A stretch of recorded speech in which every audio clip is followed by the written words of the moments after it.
আসসালামু আলাইকুম প্রিয় দর্শক। দর্শকের কথা অনুষ্ঠানে আপনাদের সকলকে আমন্ত্রণ জানাচ্ছি। বেশ একটা বিরতি গেল, অনেকদিন করা হয়নি এবং অনেক দর্শক এমনও আশঙ্কা করেছিলেন যে এই দর্শকের কথা এই অনুষ্ঠানটা কি বন্ধই হয়ে গেল কিনা। না, বন্ধ হয়নি। আপনাদের আমি যতটুকু বুঝি আপনাদের অনেক দর্শকের এটা খুব প্রিয় একটা অনুষ্ঠান। আপনাদের সবার প্রিয় অনুষ্ঠান বন্ধ করে দেব অতটা দুঃসাহস আমার নেই, কারণ আপনাদের সঙ্গে যে মত বিনিময়টা না, এটা আমি আসলে খুব এনজয় করি। আমি কিন্তু প্রায় প্রতিটা কমেন্টই পড়ার চেষ্টা করি। বিশেষ করে যে ধরুন কোনো একটা কন্টেন্ট আপ হলো, আপ হওয়ার পরবর্তী কন্টেন্ট আপ হওয়ার আগ পর্যন্ত যে যে কমেন্টগুলো আসে আমি মোটামুটি সবগুলি পড়ি। আবার যখন পরবর্তী একটা কন্টেন্ট চলে আসে তখন ওটার কমেন্টে চলে যাই। কাজেই আবার কিছু কিছু ক্ষেত্রে কিন্তু আমি রিয়েক্ট করি, রিয়াকশন দেই, আবার কিছু কিছু ক্ষেত্রে আমি কিন্তু ওখানে রিপ্লাইও দিই। যাও, আমি এটা বন্ধ করছি না, ইনশাল্লাহ আপনারা দোয়া করবেন যেন শেষ পর্যন্ত চালিয়ে নিতে পারি। আসলে ব্যস্ততার কারণে পারি না অনেক সময়, তারপরেও চেষ্টা থাকবে ইনশাল্লাহ। আমি আজকে গতকালকে দুটো কন্টেন্টটা করবো। আপনি দেখেছেন নিশ্চয়ই, গতকালকে সকালে আমি একটা কন্টেন্ট করেছিলাম এবং আমি এখন থেকে চেষ্টা করব যে প্রতিদিন সকালে একটা করে কন্টেন্ট করার জন্য। এর মধ্যে কোনোদিন হয়তো দর্শকের কথা থাকবে, আবার কোনোদিন হয়তো একটা নর্মাল কন্টেন্ট থাকবে, আর রাতের যেটা করি রাত 10টা করে তো থাকবে। তো গতকাল সকালে যে কন্টেন্ট আমি করেছিলাম সেটার শিরোনাম ছিল রাষ্ট্রপতি নির্বাচনে যে সিদ্ধান্ত নিল বিএনপি, এবং সেটা থাম্বনেইলে ছিল তারেক রহমানকে কোন দিকে ঠেলা হচ্ছে, আর সিদ্ধান্ত নেবেন একজন, এটাই গণতন্ত্র। একটু কৌতুক করে বলেছিলাম এই কথাটা। তো এখন এটাতে আমি কি বলেছিলাম, যে রাষ্ট্রপতি নির্বাচনে বিএনপির যে স্থায়ী কমিটি আছে তারা সবাই মিলে একটা সিদ্ধান্ত দিয়েছে যে কাকে নির্বাচন করা হবে, মানে কাকে মনোনয়ন দেওয়া হবে, সেই সিদ্ধান্তটা তারা দলীয় চেয়ারম্যান প্রধানমন্ত্রী তারেক রহমানের উপর ছেড়ে দিয়েছেন। এবং সেটাকে আমি পছন্দ করিনি, এবং কেন করিনি সেটা আমার এই কন্টেন্টে আমি উল্লেখ করেছিলাম। যারা দেখেননি তারা আরেকবার দেখে নিতে পারেন। কিন্তু এই কন্টেন্টে যে কমেন্টগুলো এসেছে সেই কমেন্টগুলো আপনাদেরকে আমি পড়ে শোনাচ্ছি, এবং দু একটা ক্ষেত্রে আমিও কিছু মন্তব্য করছি। মতিন রানা তিনি লিখেছেন, সুদী মহাজনকে রাষ্ট্রপতি করবে বিএনপি, এত বোকা নয়। এর চাইতে তো শাহাবুদ্দিন নিরাপদ। সুদী মহাজনকে রাষ্ট্রপতি করা হলে 2 বছরের মধ্যে জামায়াত এনসিপি ক্ষমতায় আসবে। এই বক্তব্যটা এই কারণে এসেছে, ওখানে আমি এক জায়গায় বলেছিলাম যে কেউ কেউ ডক্টর মোহাম্মদ ইউনূসকে রাষ্ট্রপতি করার কথা বলা বলি করছে এবং তার জন্য দিন দরবার শুরু করেছে। সেই প্রসঙ্গে মতিন রানা সাহেবের এই মন্তব্য। রোমান হা তিনি লিখেছেন, বাংলাদেশে কোনো রাষ্ট্রপতির দরকার নাই। প্রহসনমূলক সাংবিধানিক পদ সৃষ্টি, যার পেছনে বছরে কোটি কোটি টাকা খরচ। ওনার কথাটা শুনতে খারাপ লাগলো, এটা কিন্তু উনি মন্দ বলেননি। যে রাষ্ট্রপতির তো বেসিক্যালি কোনো কাজ নাই, যে লোকের কোনো কাজ নাই তার জন্য এত টাকা খরচ করে পদটা সৃষ্টি করা কেন? ন্যাশনাল অ্যাপারেলস ছদ্মনাম বোঝাই যাচ্ছে, তিনি লিখেছেন, আমিও ভাবছিলাম এইটা কেমন গণতন্ত্রের নমুনা। কিছু বললে গুপ্ত বলে কিনা এই ভয়ে বিএনপির সমর্থক হয়েও কিছু বললাম না। আমাদের পক্ষ হয়ে আপনি বলেছেন, ধন্যবাদ। মুরসালিন নূর লিখেছেন, ননসেন্স স্থায়ী কমিটি, এরা সবাই মিলে বলতে পারতো আমরা 3-4 জনের নাম প্রস্তাব করছি, চূড়ান্ত সিদ্ধান্ত তারেক জিয়া নেবে। এটা হতো স্মার্ট পলিটিক্স। দেখুন, আপনার সঙ্গে কিন্তু আমি একভাবে একমত যে আসলে তারা কিছু একটা প্রস্তাবনা দিত, কিন্তু হয়তো বা দিয়েছেও, আমি জানি না। তো আমরা যতটুকু তারা ওখান থেকে বের হয়ে বলেছে আমরা তো ততটুকুই জেনেছি। আমার কেন যেন মনে হয় তারা হয়তো একটা প্রস্তাব দিতেও পারে, কিন্তু যদি দিয়ে থাকে সেটা আমাদের কাছে প্রকাশ করা উচিত ছিল। মোহাম্মদ উজ্জ্বল লিখেছেন, বিশ্লেষণটা কেমন হলো? তারেক জিয়ার বেলায় চাপিয়ে দেওয়া আর হাসিনার বেলায় উনি নিজে সিদ্ধান্ত নিতেন। আমি ধরে নিলাম আপনি প্রধানমন্ত্রীর খুব কাছের লোক।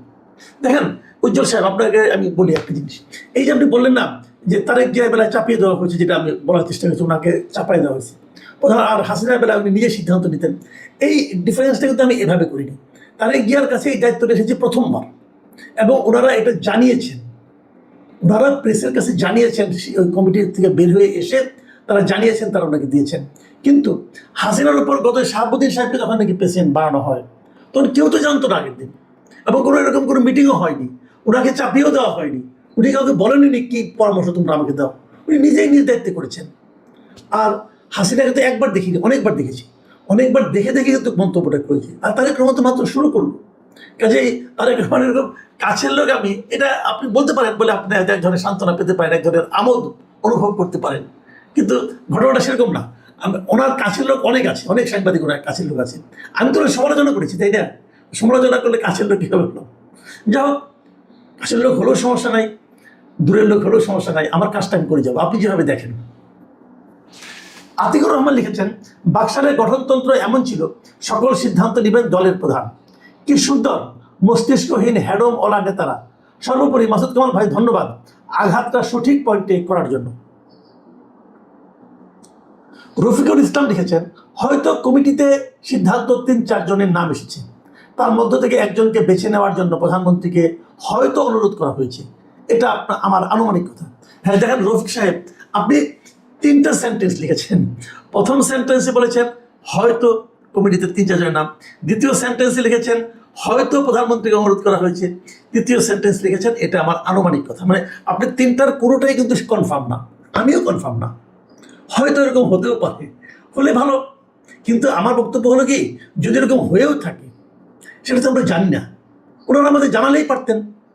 কারণ আমাদের কিন্তু জানার দরকার আছে, কারণ জানার দরকার আছে, এই জানার উপরেই কিন্তু আমরা ওনাদের ব্যাপারে সিদ্ধান্ত নিই। কাজেই এই হয়তোকে আমরা কতটুকু ধরবো আমি বুঝতে পারছি না। আর এরপরে যে মন্তব্যগুলি পড়বো সেগুলি এসেছে গতকাল রাতের কন্টেন্ট থেকে। গতকাল রাতের কন্টেন্টটা মূলত ছিল জামাতে ইসলামকে নিয়ে। এই জামাতে ইসলামের ইদানিং তাদের বেশ কিছু ঘটনা আমরা দেখতে পাচ্ছি, যা নাকি দেখে আমরা হতাশ হচ্ছি, যে একটা পলিটিক্যাল পার্টি, যে পার্টি নাকি সৎ লোকের শাসনের কথা বলে, তাদের মধ্যে এগুলি কী দেখছি আমরা, এটা দেখে আমরা হতাশ হচ্ছি। সেটার উপর এবারে কিছু মন্তব্য আপনাদেরকে পড়ে শোনাচ্ছি। মুখলেসুর রহমান লিখেছেন, মাসুদ ভাই জামায়াত এখন যা করছে এটাই জামায়াতের আসল চরিত্র।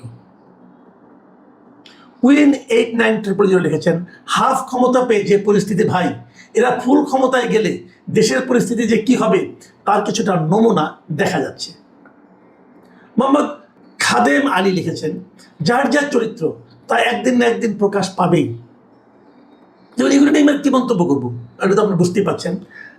শাহনাজ আক্তার লিখেছেন, আসসালামু আলাইকুম স্যার, আপনাকে অসংখ্য অসংখ্য ধন্যবাদ স্যার, এই জন্যই আপনাকে এত ভালো লাগে, এত সুন্দর করে বিশ্লেষণ করেন, মুগ্ধ হয়ে শোনা ছাড়া উপায় নাই। আপনার সৎ সাহসী মানসিকতা দেখে আমি অনেক মুগ্ধ হই, আপনার ভিডিও দেখে অনেক কিছু শেখা যায়। আমি কিন্তু টকশো পছন্দ করতাম না, তবে আপনার ভিডিও দেখে আমি অনেক কিছু শিখতে পেরেছি। আপনাকে অসংখ্য ধন্যবাদ শাহনাজ আক্তার, আপনি আমার প্রশংসা করেছেন, ভালো লাগলো। আব্দুল কাদের সিদ্দিক অপু তিনি লিখেছেন, শরিয়া আইন অনুযায়ী এদের কি বিচার হওয়া উচিত? হ্যাঁ অপু সাহেব, আমি আপনার সঙ্গে একমত, কিন্তু কারণ ওনারা কিন্তু শরিয়া আইনের কথাই বলেন। এখন আমাদের জানতে হবে শরিয়া আইনে এই সমস্ত কর্মকাণ্ডের আদৌ কোনো বিচার আছে কিনা, থাকলে সেটা কি বিচার হবে। তবে এই বিচার সম্পর্কে, এই অপরাধ সম্পর্কে, এই পাপ সম্পর্কে আরেকজন কমেন্ট করেছেন, একটু পরে সেটা আমরা পাবো, সেটাও আপনারা শুনবেন। জাফর আহমেদ শিকদার লিখেছেন, জামাত শিবির আগে গুপ্ত ছিল, কে কোন পদে কেউ জানতো না, তাই সাংবাদিকরা আগের অপকর্মে দলের পরিচয় লিখতে পারতো না, এখন প্রকাশ্যে আসায় দলীয় পরিচয় পাওয়া যাচ্ছে। এই জাফর আহমেদ শিকদার সাহেব কিন্তু একদম ভুল বলেননি, আমারও তাই মনে হয়। কিন্তু কারণ আগে তো যারা করতো তারা হয়তো আওয়ামী লীগের ছত্রছায়া ছিল অথবা অন্য কোনো জায়গায় ছিল, আমরা তো জানতে পারতাম না, তখন আমরা ওই দলের বদনামটা করতাম, ওই দলের সমালোচনা করতাম। কিন্তু এখন যেহেতু প্রকাশ্যে চলে এসেছে, কিন্তু প্রকাশ্যে আসার ফলে তাদের স্বভাব তো আর চেঞ্জ হয় নাই, যেখানে এখন আমরা জানতে পারছি। MCR 20 লিখেছেন, ভালো বিষয় সিলেক্ট করেছেন, একেবারে সময় উপযোগী। জামাত যাই করুক আল্লাহ তাদের মাফ করে দিবেন। সবাই জামাতের পিছনে লেগেছে, ইসলাম মুমিনদের পাপ গোপন রাখতে বলেছে, কেউ সেটা মানছে না। মানে এটা পড়লে পর দর্শকরা নিশ্চয়ই, আপনারা নিশ্চয়ই বুঝতে পারছেন উনি আসলে কি বলতে চেয়েছেন। এটা কি ব্যঙ্গ করে বলা হচ্ছে নাকি সিরিয়াসলি বলা হচ্ছে, এটা নিয়ে অনেকের মধ্যে হয়তো একটা কনফিউশন থাকতে পারে, আমার মনে কিন্তু নাই। কিন্তু এটা আসলে কি আপনারা নিজেরা বুঝতে পারছেন যে ইসলাম মুমিনদের পাপ গোপন রাখতে বলেছে, এই ধরনের পাপ গোপন রাখতে বলেছে। যাই হোক, সেটা আপনারা ভাবুন। এরপরে লিখেছেন সাখাওয়াত। সাখাওয়াত যে বলেছিলাম যে পাপের শরিয়া আইনে বিচার হবে কিনা, সাখাওয়াত লিখেছেন, 12 রাকাত তো নফল নামাজ পড়লে নাকি আকাম করার সব গুনাহ মাফ করে দেয়, ফতোয়া দিয়ে সব হালাল করে নেয়। এই যে কথা লিখেছেন উনি, এটাও আমি জানি না, হয়তো ব্যঙ্গ হতে পারে, বাট আমি এরকম কখনো শুনিনি। এরকম কেউ করে কিনা সেটাও আমি বলতে পারবো না।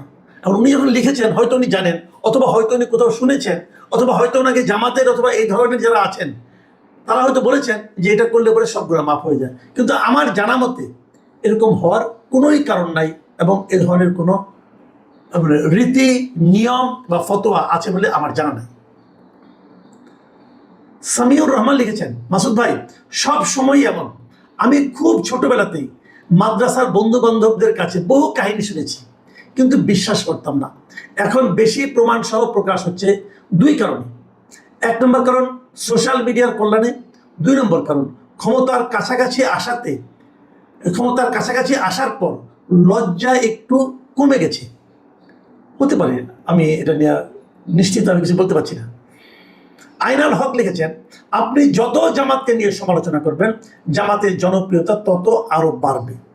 এই যে কথাটা আইনাল হক সাহেব বলছেন না, আমি আপনার সঙ্গে ভাই একমত না, একদমই একমত না।